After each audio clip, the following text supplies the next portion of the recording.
வணக்கம். இது அடிப்படை ஜோதிடம். இப்போ நம்ம பார்க்க போகிறது என்னென்னு பார்த்தீங்கன்னா, அஸ்தமனம், அஸ்தங்கதம் அப்படின்பாங்க. இல்லை அஸ்தங்கம் அப்படின்னு சொல்லுவாங்க.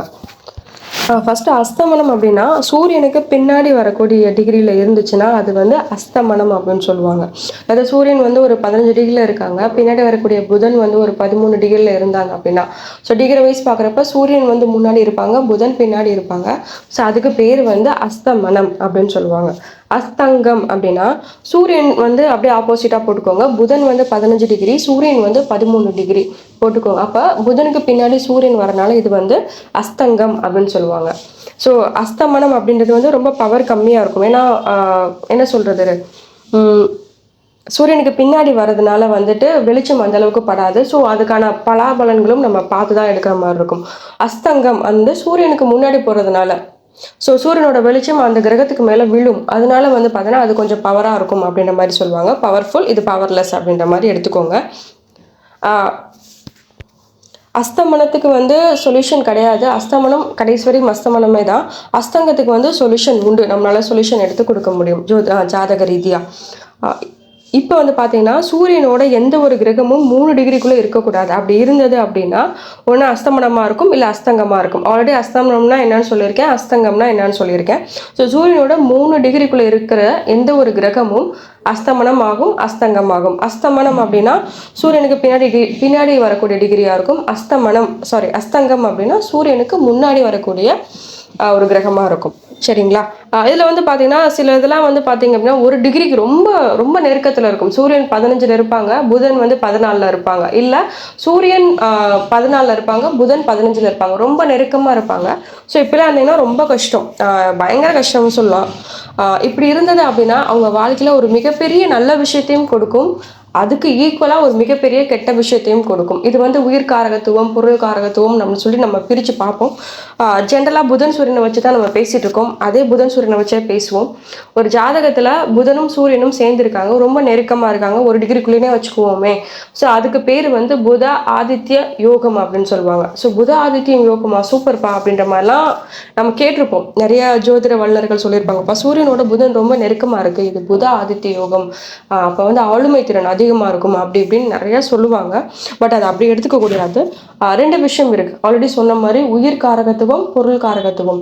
சூரியனோட புதன் ரொம்ப நெருக்கமாக இருந்தால் பொருள் காரகத்துவம் அதிகமாக கொடுக்கும். அதாவது அந்த குழந்தை பிறந்தோடனே வீட்டில் நிறைய சொத்து நகை எல்லாமே சேர்க்க முடியும். பட் ஆனால் அந்த குழந்தைக்கு பார்த்தீங்கன்னா ஒரு ஆட்டிசமோ, ஒரு டிப்ரெஷனோ, ஒரு ஆன்சைக்டிவ், அதாவது மென்டல் ரிலேட்டட் சம்மந்தமான ஒரு ப்ராப்ளம் வரும். இது வந்து பொருள் காரகத்துவத்தை ஏற்றி கொடுத்துட்டு உயிர் காரகத்துவத்தை கம்மி பண்ணி கொடுக்கும். அப்படின்னா அந்த குழந்தை பிறந்து இறக்குற வரைக்கும் அந்த ப்ராப்ளத்தோட தான் வாழ முடியும். ஆனால் அந்த வீடு வந்து பார்த்தீங்க அப்படின்னா பொருளாதார ரீதியாக நல்லா இருக்கும். அதாவது ஒரு பையனை வந்து இப்படி கொடுத்துட்டு அடுத்தடுத்த விஷயங்கள் நிறையா கொடுக்க ஆரம்பிச்சிடும் அந்த புத ஆதித்ய யோகம்.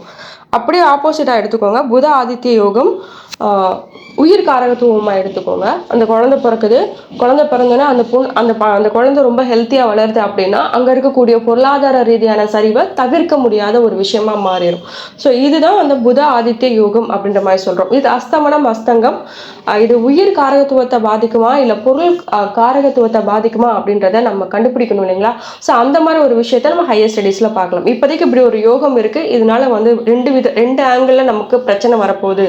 ஒரு மிகப்பெரிய நல்லதும் நடக்க போகுது, ஒரு மிகப்பெரிய கெட்டதும் நடக்க போகுது. பேஸ்ட் ஆன் த டிகிரி அப்படின்றது மட்டும் நீங்கள் மைண்டில் வச்சுக்கோங்க. நிறைய ஜோதிடர்கள் சொல்லுவாங்க, இது வந்து உனக்கு புத ஆதித்ய யோகம்ப்பா, கெட்டது பண்ணுன்னு சொல்லுவாங்க. ஏன்னா ஜாதகர் உள்ளே போனோன்னே சொல்லிடுவாங்க, எனக்கு இந்த மாதிரி பிரச்சனையாக இருக்குது, எனக்கு வந்து ரொம்ப கஷ்டமாக இருக்குது அப்படின்னு அந்த ஜாதகம் சொல்லும் போதே பார்த்தோன்னே இது கெட்டதுன்னு சொல்லுவாங்க. சிலவங்க என்ன சொல்லுவாங்க அப்படின்னா, என் பையன் வந்து இந்த மாதிரி இருக்கான் அப்படின்றப்ப அவரோட ஜாதகத்தை பார்க்கும்போது இது புத ஆதித்ய யோகத்தில் இருக்காரு, ஸோ அதனால இவரோட உயிர் காரகத்துவம் குறைஞ்சு உங்களோட பொருள் காரகத்துவம் உங்களுக்கு அதிகப்படுத்தி கொடுக்குது, இப்போ இது ரொம்ப நல்லதுன்னு சொல்லுவார். பட் நல்லதா கெட்டதான்றது நம்ம தான் டிசைட் பண்ணி அவங்ககிட்ட சொல்லணும். அந்த வரக்கூடிய கிளைண்ட்ல பேஸ் பண்ணிட்டு அவர் சொல்ற வார்த்தைகளை எடுத்துக்கிட்டு நம்ம அதை சொல்லக்கூடாது. அப்படி சொன்னால் as it is ஆல்ரெடி சொல்ற மாதிரி தான் 1000ல் ஒருத்தராக தான் நம்ம இருக்க முடியும். ஸோ உயிர் காரகத்துவம், பொருள் காரகத்துவம் எது அப்படின்றது நமக்கு பிரிக்க தெரிஞ்சிருக்கணும். தெரிஞ்சிருந்தா மட்டும்தான் நம்ம ஒரு நல்ல ஜோதிடர் அப்படின்னு சொல்லுவாங்க. ஸோ புத ஆதித்ய யோகம் பேஸ் பண்ணி நம்ம ஒரு விஷயத்தை எப்படி எடுக்கணும் அப்படின்றத பேசிக் ரூலில் நான் சொல்லியிருக்கேன். ஸோ இதுக்கப்புறம் வந்து பார்த்தீங்கன்னா எந்தெந்த கிரகம் அஸ்தமனம் ஆகும் ஆகாதுன்னு பார்த்தீங்கன்னா ராகு கேது வந்து எப்பயுமே அவங்க வந்து அஸ்தமனமோ அஸ்தங்கமோ அவங்க எந்த ரூல்குள்ளேயும் வரமாட்டாங்க. It's a completely anticlockwise planet. அதனால் ராகு கேதுவை எதுக்குமே நீங்கள் சேர்த்துக்க வேண்டாம். சரிங்களா? ராகு கேது அஸ்தமனமோ அஸ்தங்கமோ ஆகாது. ஸோ நெக்ஸ்ட்டு இன்னொரு எக்ஸாம்பிள் சொல்லலாம். அதாவது உயர்நிலையில் பேசும்போது நம்ம நிறையா பேசுவோம். இப்போ குருவும் சுக்கிரனும் வந்து ஒருத்தர் பார்க்குறதே தப்பு அப்படின்ற மாதிரி நம்ம ரூல் இருக்கும். குறிப்பாக ஒருத்தருக்கு ஒருத்தர் 4 டிகிரிக்குள்ளே இருந்தாங்கன்னா இன்னமும் அதிகப்படியான ப்ராப்ளத்தை அவங்க கொண்டு வருவாங்க. என்ன ஜி முதலே நீங்கள் வந்து குரு வந்து முழு சுபர் சொன்னீங்க, சுக்கிரனும் முழு சுபர்னு சொல்லியிருக்கீங்க. இப்போ குருவும் சுக்கிரனும் சேர்ந்தா எப்படி கெடுதல் நடக்கும்? நல்லது சேர்ந்தா நல்லது தானே நடக்கணும். ஸோ அவரும் நல்லவர், இவங்களும் நல்லவங்க. ஸோ எப்படி கெடுதல் பண்ணும் அப்படின்னா குருவில் பார்த்தீங்கன்னா தேவ குரு அசுர குரு அப்படின்னு ஒரு கான்செப்ட் இருக்கும். ஸோ அந்த கான்செப்ட் படி நம்ம பார்க்கணும் அப்படின்னா இந்த குருவும் சுக்கிரனும் வந்து பார்த்தீங்கன்னா திருமண பாவக ரீதியாக ஒரு பெரிய பிரச்சனையை கொண்டு வந்து கொடுப்பாங்க. இது நம்ம ஹையர் ஸ்டடீஸில் நம்ம டீட்டெயிலாக பார்க்கலாம். ஏன் டிவோர்ஸ் ஆகுது, ஏன் அவங்களுக்கு வந்து பிரச்சனை வந்து இவ்வளோ தூரம் பிரச்சனை கொண்டு வருது, அப்போ எங்கே ப்ராப்ளம் இருக்குது.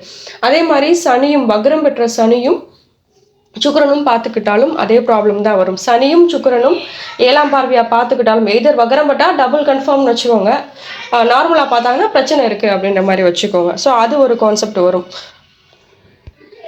ஸோ நம்ம வந்து பொத்தாம்பதுவாக பார்க்காம இது வந்து இவருக்கு ஜாதகம் கொடுத்தா இவருக்கு வந்து அஸ்தமனம் ஆயிருக்கு, அஸ்தங்கம் ஆயிருக்கு, இவங்களுக்கு என்ன யோகம் இருக்குது என்ன யோகம் இல்லை, உயிர் காரகத்துவம் கொடுக்குதா இல்லை பொருள் காரகத்துவம் கொடுக்குதா அப்படின்றத நம்ம தான் பார்த்து சொல்லணும்.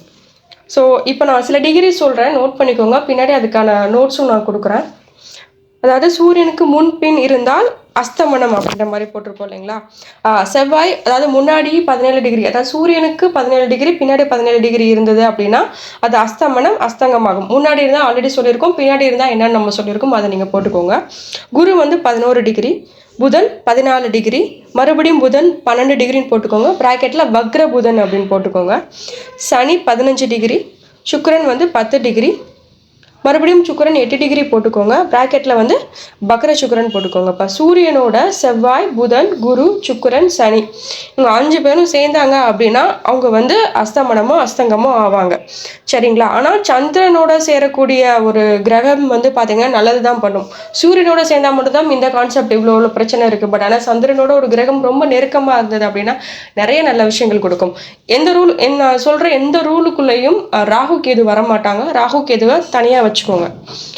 சந்திரனோட ராகு தொடர்பில் இருந்தாலும் சரி, சந்திரனோட கேது தொடர்பில் இருந்தாலும் ரொம்ப நெருக்கமாக இருந்தாலும் சரி, இல்லை ஒரு கட்டத்துக்குள்ளே இருந்தாலும் சரி, கம்ப்ளீட்டாக வந்து சந்திர கிரகணமாக நீங்கள் மைண்டில் செட் பண்ணிக்கோங்க. ஸோ அப்படி இருக்கிறப்ப என்ன ஆகுனா அங்கே எந்த ஒரு நல்ல விஷயத்தையும் நம்மளால் எதிர்பார்க்க முடியாது. அவங்களுக்கு மன ரீதியான அதிக ப்ராப்ளம் வரும். அவங்களுக்கு தான் இந்த பேய் பிடிக்கிறது, எதை பார்த்தாலும் பயப்படுறது, மென்டலி டிப்ரெஸ்ட் ஆனக்கூடிய பேஷண்ட்ஸ் எல்லாமே இந்த சந்திரன் ராகு சந்திரன் கேது காம்பினேஷன் இருக்கக்கூடியவங்களுக்கு அதிகமாக நடக்கும். வணக்கம், இது அடிப்படை ஜோதிடம். இப்போ பார்க்கக்கூடிய கான்செப்ட் என்னென்னு பார்த்தீங்கன்னா நீசபங்கம். அதாவது நீசமாகி அது பங்கமாகும். நீசத்துலேருந்து வெளியே வந்துருச்சு, அது பங்கம்னா அந்த விஷயத்தை உடச்சி வெளியே வந்துருச்சு அப்படின்றதான் மீனிங்கு. நீசபங்கம் அப்படின்னு சைடு ஹெட்டிங் போட்டுக்கோங்க. ஸோ எந்தெந்த கிரகங்கள் எங்கெல்லாம் நீசமாகுன்றது நம்ம பேசியிருப்போம். செவ்வாய் எங்கே நீசமாகும் பார்த்தீங்க அப்படின்னா கடகத்தில் நீசமாகும், குரு வந்து மகரத்தில் நீசமாவார், சுக்கிரன் வந்து கன்னியில் நீசமாவார், சூரியன் துலாமில் நீசமாவார், புதன் மீனத்தில் நீசமாவார், சந்திரன் விருச்சகத்தில் நீசமாவார், சனி மேசத்தில் நீசமாவாங்க.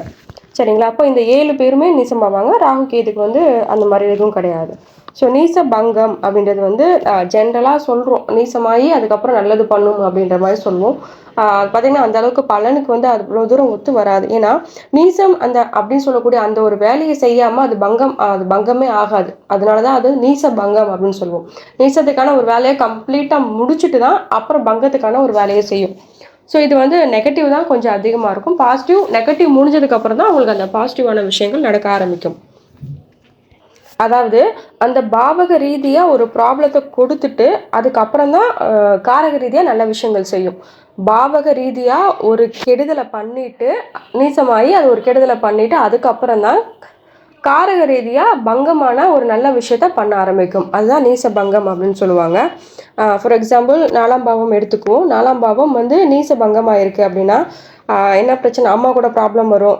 ப்ராப்ளம் வந்து பெரிய சண்டை ஆனதுக்கப்புறம் தான் அது பங்கமாகும். அதுக்கப்புறம் படிப்புக்கு வந்து தடை வரும், சொத்துக்கள்லாம் கையை விட்டு போகும். எல்லாம் போனதுக்கப்புறம் தான் பங்கமாகி அங்கேருந்து ஒரு புதுசாக ஒரு விஸ்வரூபம் எடுத்து வராங்கன்னு சொல்லுவாங்க இல்லைங்களா. ஸோ அந்த மாதிரி அவங்க வர்றதுக்கு வாய்ப்புகள் உண்டு. ஸோ இதே வந்து காரக ரீதியாக பாருங்களேன், 7ஆம் சுக்கிரன் வந்து நீசபங்கம் ஆயிடுச்சு அப்படின்னா கண்டிப்பாக ஃபேமிலியில் ஒரு ப்ராப்ளம் இருந்துக்கிட்டே தான் இருக்கும். நீசத்துக்கான வேலையும் செய்யும், அந்த கிரகம் பங்கத்துக்கான வேலையும் செய்யும். அதுக்கப்புறம் வந்து பார்த்தீங்க அப்படின்னா சுக்கீலம் அப்படின்னு சொல்லக்கூடிய விந்தணுவில் வந்து அவங்களுக்கு ஒரு ப்ராப்ளம் இருந்துக்கிட்டே இருக்கும். ப்ராப்ளம் இருக்குது அப்படின்னா அதுக்கான சொல்யூஷனும் அந்த நீசபங்கம் கொடுக்கும். என்னென்னா ஒரு ட்ரீட்மெண்ட்டோ இல்லை ஒரு ஐவிஎஃப்ஓ அந்த மாதிரி ஒரு குழந்தை காரகத்துவம் ரீதியான ஒரு வந்து சொல்யூஷனை எடுத்துக்கலாம் அப்படின்ற மாதிரி தான் செய்யும். ஆனால் அது அந்த காரகத்துவத்துக்கு மட்டும்தான் மாறும். ஆனால் அந்த பாவக ரீதியாக சுக்கிரன் நீசம்னா நீசம் மட்டும்தான் பண்ணும். சரிங்களா, அதுதான் இந்த எக்ஸாம்பிள் நான் கொடுத்தேன். இப்போ இதுக்கு மொத்தம் 8 ரூல்ஸ் இருக்குது. சரிங்களா, ஒவ்வொரு ரூல்ஸாக சொல்கிறேன், நீங்கள் நோட் பண்ணிக்கோங்க. ரூல் நம்பர் 1, நீச வீட்டின் அதிபதி ஆட்சி உச்சம் பெற்றால் நீசபங்கம் ஆகும். அதாவது சேம் சுக்கிரனே நம்ம எடுத்துப்போம். சுக்கிரன் வந்து கன்னியில் நீசம் இல்லைங்களா. ஸோ அப்போ கன்னிக்கு வீடு கொடுத்த புதன் எங்கேயாவது ஆட்சியிலையோ உச்சமோ பெற்றால், அதாவது மிதுனத்திலையோ கன்னியிலையோ இருந்தால் இது வந்து நீசபங்கமாக மாறிடும் அப்படின்னு சொல்கிறாங்க. So rule number 1 again I'm repeating, நீச வீட்டின் அதிபதி ஆட்சி உச்சம் பெற்றால் அது நீசபங்கம் ஆகும். அப்புறம் ரூல் நம்பர் 2, நீச வீட்டின் அதிபதி பரிவர்த்தனையானால் அது நீசபங்கம் ஆகும் அப்படின்னு சொல்கிறாங்க. சேம் நம்ம சுக்கிரன் எடுத்துப்போம். ஸோ சுக்கிரன் வந்து பார்த்தீங்க அப்படின்னா சுக்கிரனுக்கு வீடு கொடுத்த கன்னி இருக்காங்க இல்லையா. சுக்கிரன் வந்து கன்னியில் நீசம், கன்னிக்கு வீடு கொடுத்த புதன் வந்து செவ்வாயோட பரிவர்த்தனை ஆகியிருந்தா, செவ்வாய் வீட்டில் புதனும் புதன் வீட்டில் செவ்வாயும் இருந்திருந்தால் அது வந்து நீசபங்கம் ஆகும் அப்படின்னு சொல்கிறாங்க. ரூல் நம்பர் 3, நீச கிரகம் நீச வீட்டின் அதிபதியுடன் பார்வையோ சேர்க்கையோ பெற்றிருந்தால் நீசபங்கம் ஆகும் அப்படின்னு சொல்கிறாங்க. சரிங்களா, இது ஈஸியான கான்செப்ட் தான், உங்களுக்கு புரியும். மறுபடியும் நான் சொல்கிறேன். ரூல் நம்பர் 3, நீசம் பெற்ற கிரகம் நீச வீட்டின் அதிபதியுடன் பார்வையோ சேர்க்கையோ பெற்றிருந்தால் அது நீசபங்கம் ஆகும். அடுத்து ரூல் நம்பர் 4, உச்சம் பெற்ற கிரகம் ஒரு நீசம் பெற்ற கிரகத்தை பார்த்தால் அது நீசபங்கம் ஆகும். சரிங்களா, இந்த ரூலை நான் திருப்பி சொல்கிறேன், நல்லா கவனிங்க. உச்சம் பெற்ற கிரகம் ஒரு நீசம் பெற்ற கிரகத்தை பார்த்தால் அது நீசபங்கம் ஆகும். இதுக்கு ஒரு எக்ஸாம்பிள் சொல்லலாம், சொன்னால் ஈஸியாக புரியும். அதாவது மகரத்தில் வந்து பார்த்தீங்கன்னா செவ்வாய் உச்சம் இல்லைங்களா. அப்போ மகரத்தின் வீட்டோட அதிபதி யாருன்னா சனி. கரெக்டாக, இப்போ சனி வந்து மேஷத்தில் இருக்காங்க, மகரத்தில் செவ்வாய் இருக்காங்க. அப்போ செவ்வாயோட பார்வை சனி மேலே விழுகுதுங்களா. அப்போ இது வந்து நீசபங்கம் அப்படின்ற ஒரு வேலையை செய்யும். அதாவது ரூல் நம்பர் 4க்கான வேலையை செய்யும். உச்சம் பெற்ற கிரகம் யார்? செவ்வாய். கரெக்டுங்களா. அந்த செவ்வாய் யார் எங்கே இருக்காங்க? மகரத்தில் இருக்காங்க. அப்போ உச்சம் பெற்ற கிரகம் ஒரு நீசம் பெற்ற கிரகத்தை பார்த்தால், நீசம் பெற்ற கிரகம் இங்கே யார்? சனி எங்கே இருக்காரு? மேஷத்தில் இருக்காங்க. செவ்வாய் தன்னோட 4ஆம் பார்வையாக சனியை பார்க்குறாங்க. ஸோ இங்கே வந்து நீசபங்கம் ஆகும் அப்படின்றதான் அர்த்தம். ஓகேங்களா. ரூல் நம்பர் 5, நீசம் நின்ற வீட்டின் அதிபதி சந்திரனுக்கு 1, 4, 7, 10 இருந்தால் நீசபங்கம் ஆகும். சரிங்களா, ரூலை நான் திருப்பி சொல்கிறேன். ரூல் நம்பர் 5, நீசம் பெற்ற வீட்டின் அதிபதி சந்திரனுக்கு 1, 4, 7, 10 கேந்திரத்தில் இருந்தால் நீசபங்கம் ஆகும். இதெல்லாம் வந்து நடைமுறைக்கு ஒத்து வரதில்லை, பட் ஆனால் மூல நூல்களில் இப்படி ஒரு ரூல்ஸ் கொடுத்துருக்காங்க, எழுதிக்கோங்க. ரூல் நம்பர் 6, நீசம் பெற்ற கிரகம் வர்க்கோத்தமம் ஆனால் அது நீச வர்க்கோத்தமம் ஆகும். அதாவது நீசபங்கம் ஆயிரும்னு சொல்கிறாங்க. சேம் கான்செப்ட் புதனை வச்சு எடுப்போம். புதன் வந்து பார்த்தீங்க அப்படின்னா மீனத்தில் வந்து நீசம், ரேவதி 4ஆம் பாதத்தில் நீசம் அடைவார். கரெக்டுங்களா, அவரோட ரேவதி 4ஆம் பாதத்தில் புதன் நீசம் அடைவார். ராசி கட்டத்தில் அங்கே இருக்கார். அதே மாதிரி நவாம்சத்துலேயுமே அங்கேயே வந்துட்டார் அப்படின்னு வச்சுக்கோங்களேன். அங்கே அவர் வந்து நீச வர்க்கோத்தமம் ஆயிடுவார் அப்படின்ற மாதிரி சொல்கிறாங்க. இது ரொம்ப நல்ல பலன் செய்யும் அப்படின்ற மாதிரி சொல்கிறாங்க. பட் அப்படி கிடையாது, இது டபுள் ஸ்ட்ராங்காக நீச வேலையை செய்யும். ஏன் எதுக்குன்றது நம்ம பின்னாடி பார்த்துக்கலாம். ஓகேங்களா. இதில் வந்து பார்த்தீங்கன்னா காரக கிரகம் வேற, பாவக கிரகங்கள் வேற. சரிங்களா. ஸோ பாவக ரீதியான ஒரு கெடுதலை பண்ணிட்டு தான் காரக ரீதியான ஒரு சில நன்மைகளை அது செய்ய ஆரம்பிக்கும். ஓகே. அடுத்த ரூல் நம்பர் 7, நீசம் பெற்ற கிரகம் நவாம்சத்தில் உச்சம் பெற்றால் நீசபங்கம் ஆகும். சரிங்களா, ரூலை திருப்பி சொல்கிறேன். நீசம் பெற்ற கிரகம் நவாம்சத்தில் உச்சம் பெற்றால் நீசபங்கம் ஆகும். யூஸ்வலாக நவாம்சம் அப்படின்றது எதுக்கு பார்ப்போம் அப்படின்னா ஜென்ரல் ரூல் படி அடுத்தவனோட கட்டம், அதை நம்மளை யாரெல்லாம் பார்க்க வரா, நம்ம யாரோ கூடலாம் தொடர்பில் இருக்கோம் அப்படின்னு நம்ம தெரிஞ்சுக்கணும்னா அதுக்கு நவாம்சம் ரொம்ப முக்கியம். ஸோ நீசம் பெற்ற நம்ம கட்டத்தில் ராசி கட்டத்தில் ஒரு கிரகம் நீசமாயிருக்கு, அதே கிரகம் நவாம்சத்தில் உச்சமாயிருக்கு அப்படின்னா நம்ம ஒரு பாரசைட்டாக வாழ போகிறோம். தமிழ் என்ன சொல்றது, ஒரு ஒட்டுணியாக வாழ போகிறோம், அவரை சார்ந்தே தான் இருக்க போகிறோம். பணம் எந்த ஒரு விஷயத்துக்குனாலும், காசுக்குனாலும் சரி, பணத்துக்குனாலும், காசு பணம் எல்லாம் ஒன்று தானே. ஸோ மற்ற எந்த ஒரு விஷயமா இருந்தாலும் சரி அவரை சார்ந்தே தான் நம்ம வாழ போகிறோம் அப்படின்ற மாதிரி ஞாபகம் வச்சுக்கோங்க. பாரசைட் ஒட்டுணி அப்படின்ற மாதிரி நீங்கள் எழுதிக்கோங்க இந்த ஒரு 7 பாயிண்ட் போட்டு. அடுத்து ரூல் நம்பர் 8, நீச கிரகம் வக்ரமானால் அது நீச பங்கமாகும். நீச கிரகம் வக்ரமானால் அது நீச பங்கமாகும். இந்த ஒரு ரூல் நல்லா ஒர்க் அவுட் ஆகுது. நம்மளோட ஜாதகத்துக்கு பலன் பார்க்கும்போது இந்த ரூலை நீங்கள் அப்ளை பண்ணி சொன்னீங்கன்னா உங்களை கண்டிப்பாக நீங்கள் அக்யூரஸியான பலன் கொடுக்க முடியும். நீசமாகி வக்ரமானால் அடுத்தது ஜென்ரலாக பிராக்கெட்டில் குறிப்புன்னு போட்டுக்கோங்க.